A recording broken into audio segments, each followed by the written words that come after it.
Welcome back to my channel for a new episode on the brand new Sony RX1R Mark III, this brand new compact full frame sensor camera from Sony, which I actually posted already 3 videos about. And if you have not seen them yet, I will post the links down below in the info box so you can look them up. One of my habits is whenever I get a new camera, and most of you will know this habit because I reported about it several times on my channel, I want to take the camera out in the field and shoot long exposures, because shooting long exposures is really important for me. I love being out there in the evening and shooting at the blue hour, at sunset, at night. And that is something I really want to find out right away, because some years back I actually had with a brand new camera, namely my beloved Leica SL2, serious pixel issues. I posted 3 videos about these issues. I was pretty desperate before I found a solution with new firmware. And that is something I need to test out. It's really torturing me if I don't know, can I rely on this camera if I shoot longer exposures? Now in this episode, it's about long exposures. I'm also going to show you some nice footage, but the evening did not actually play out in the way I had planned for. And I think that's also interesting for you to see. I will show you some clips on location. We'll show you the sample images. We'll explain what I did set up in terms of shooting parameters. And in this way, provide some first impressions about shooting long exposures with this brand new camera on a tripod. The next level of assessing this camera for me is I'm very happy with the footage. And I'm sure if I show them to you, you will also agree that this is really good image quality we get with this camera.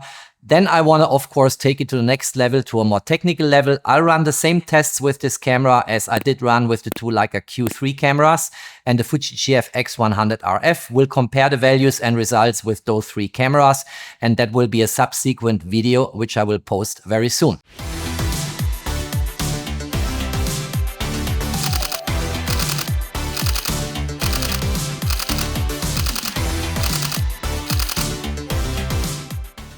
If you have not yet subscribed to my channel, please subscribe, hit the notification bell, support my work, and show me your appreciation by sharing and liking my videos. Many thanks for that. So the question for me was, where do I want to test long exposures? And I decided for a small, beautiful, old village, city you could say, outside of Zurich. It's about 40 minutes by car, and it's called Rapperswil. And there is a castle on top of the hill in Rapperswil, where I thought that's a good place to try long exposures. The weather on this day was good so far. It was dry, no rain. And I thought, okay, let's spend a couple of hours there and let's shoot. So I hopped into my car. I got my gear on the back seat, did drive to Rapperswil and found the parking location. So far, so good. Next, I grabbed my tripod. I grabbed my camera, namely this beauty here, and went up the hill to actually get everything set up for long exposures. I wanted to stay for almost a couple of hours. That was my plan.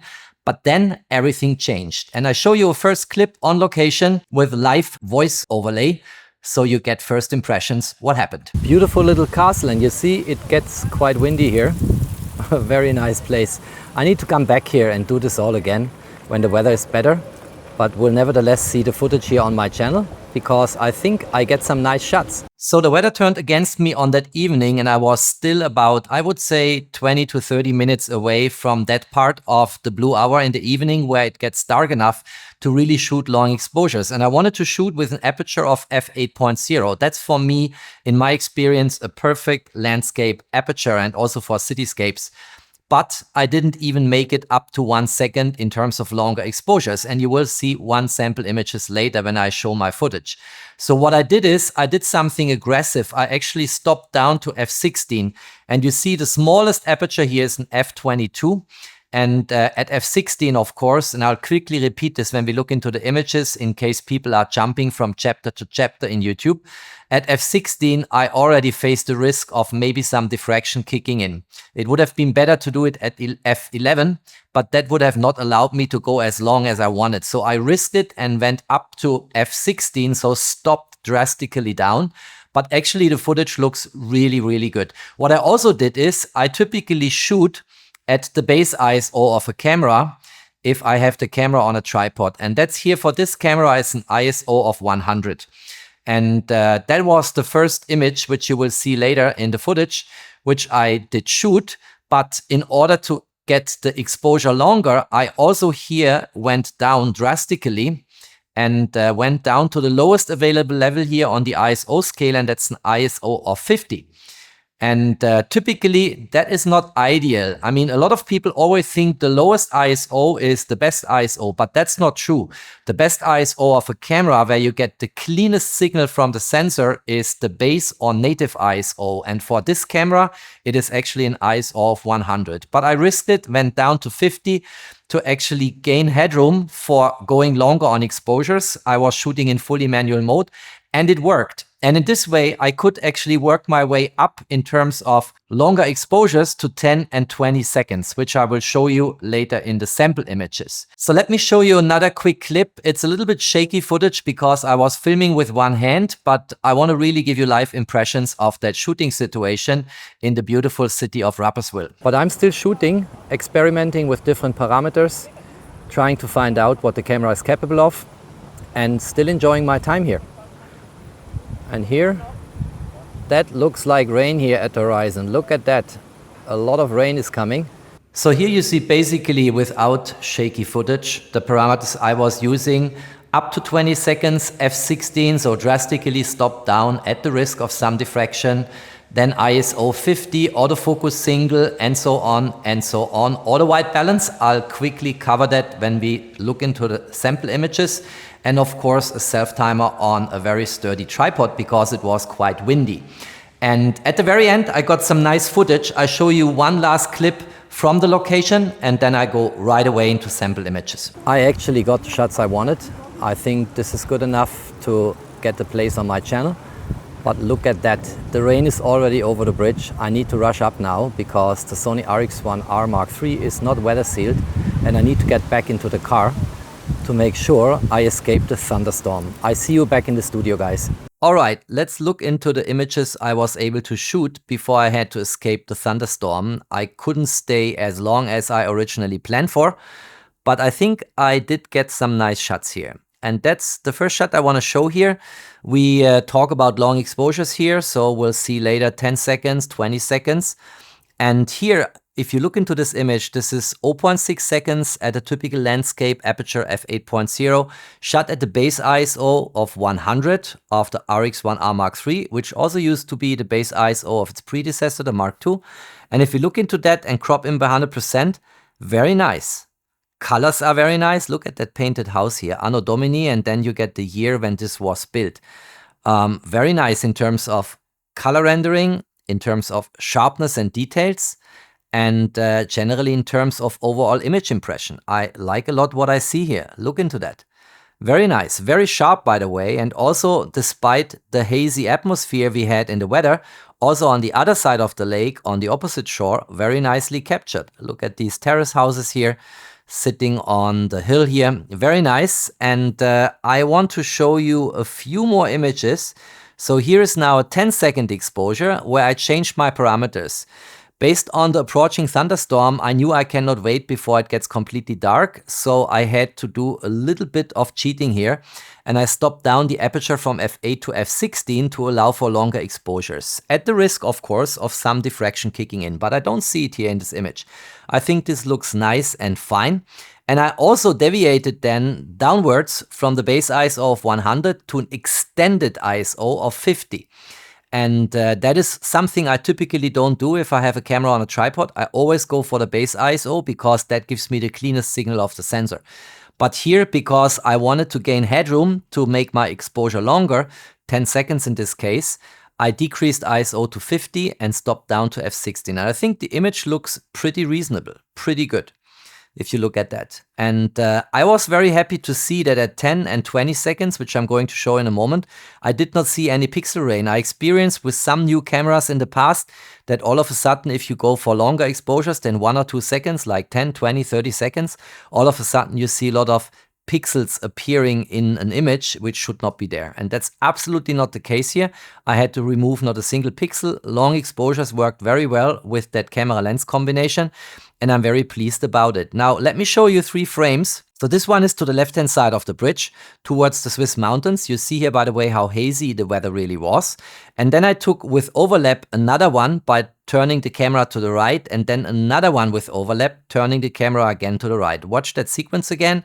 Frame number 1, frame number 2, and then frame number 3. And then I stitched them together to a panorama stitching with close to 85 megapixel, all based on 10-second exposures at f16 and ISO 50. And this, of course, gives me now a wider field of view. 35mm is already a little narrow for some situations. 28mm is the typical focal length Leica uses in their compact Q cameras. And of course, 35mm makes the angle in the field of view a bit more narrow. But by panorama stitching, you can easily extend this again and get a wider angle. And that's what I did here. Is a nice image, I think. And by the way, a second point I wanted to make here, going back to the very first frame I showed, the Sony RX1R III, as its predecessor, has a tendency, if you shoot with auto white balance, to get it a tiny little bit too bluish in the white balance. I like it. I think that's what I saw with my naked eyes, but the image is a little cold. And here I corrected for that, and that makes the image a bit warmer. If you compare these two images, look here, that's the frame I showed first, that's the panorama stitching. And generally, if you crop in here by 100%, this is breathtakingly detailed. Very, very nice. Look at the balconies here. I like that. Look at that, how much detail you get. The tiny little bicycles here on the house walls. Here, the prominent house in the foreground again, where the window is open. And then here, this painted house with all its beauty. Very nice. Also, the center of the frame with the light trails here now. And, you know, the details on the opposite side, on the opposite shore of the lake. Very nicely captured. And this is always an option you have with lenses which are wide angle but already approaching kind of a normal focal length. Like 35 is almost sitting in between. You know, 24 is the classical wide angle, 28 goes through as wide angle, 35 is wide angle but is getting close to 40, and from 40 to 50 you have a normal focal length. And then taking 3 frames with overlaps, stitching them together, getting more resolution, getting a wider field of view, and you're good to go. I have one more image I want to show you, and a subsequent one, and that's this one here. This is one of the very last images I shot on that evening before I started to rush back to my car. And the scene became really dark, and I allowed it to stay as dark as it really was, also in post-processing. And you see here a water curtain from rain coming down, almost reaching the bridge here. And I wanted to play with that image and see if I can scale this up to a double resolution from 60.2 megapixel to 120 megapixel. And the background for this is the following. From time to time, if I have low resolution images, I use Gigapixel AI to scale images up. But the result is always only then good if the source image is information rich and a really good raw image. And here I have it. This is a really good raw image with a lot of information in it, 60.2 megapixel, and I scaled it up to this one here. By the way, I also did a perspective correction here. Watch this. This is the source frame. This is the corrected one. And I corrected here for that house to have straight lines below these windows. Here I don't have that. That's the way how the camera captured it. But I wanted this perspective correction here in that frame because that's a frame I might use for something else. And if you look into that image, it's AI-based upscaled, but based on the huge information you have available in the source frame, this actually works very well. It gives you additional freedom, flexibility, and headroom if you need a super large dimensional print. And if we look into this now, this is of course absolutely breathtaking what's possible with that camera if you use a corresponding software to scale this up. Really nice. Also on the other side here, with all those buildings on the bridge with the light trails, this looks really good and is only possible to scale it up in this way for a clean higher resolution image if the source image, which was this one, is a really good image in terms of image quality and has a lot of information in itself. And that's, I think, what I wanted to show in terms of sample images. My verdict is very clear. The RX1R III, with all the complaints about its price tag and, you know, everything people are saying, and there are a lot of people basically criticizing this camera, I think it's a highly underestimated power horse which delivers fantastic image quality and gives you a lot of flexibility, portability, and has a lot of Sony's ingenious technology built into a tiny little compact camera body. All right, that's all I wanted to say and show. And my first essential test whether this camera is providing excellent images if I shoot long exposures with no pixel rain, not too much noise, you know, no issues at all, the camera passed that test. And I'm very happy about it because I really like it. And the next test, as I said, will be more technical. I will post it in the next couple of weeks. I already mentioned that I will run the same peak signal to noise, you know, structural similarity index tests as I did for other cameras on my channel. And let's see how this tiny little camera performs on these more technical tests. And I will get back to you, of course. And if also here the performance is as hoped and expected, I have now a choice. I have 3 travel companions I can choose from. My Leica Q3 28, the Leica Q3 43, which currently is my most favorite camera ever when it comes to compact cameras. And then in the focal length, conveniently sitting in between 35mm Carl Zeiss Sonar widest open f2 and the Sony RX1R III. You know, and depending on what I want to shoot, maybe 28mm, maybe 35mm, maybe 43mm, because I want to more engage with people photography, I have plenty of choices, and all 3 cameras are excellent travel companions. If you liked that video, don't forget to drop me your thumbs up. Stay tuned on my channel. There's always more to come.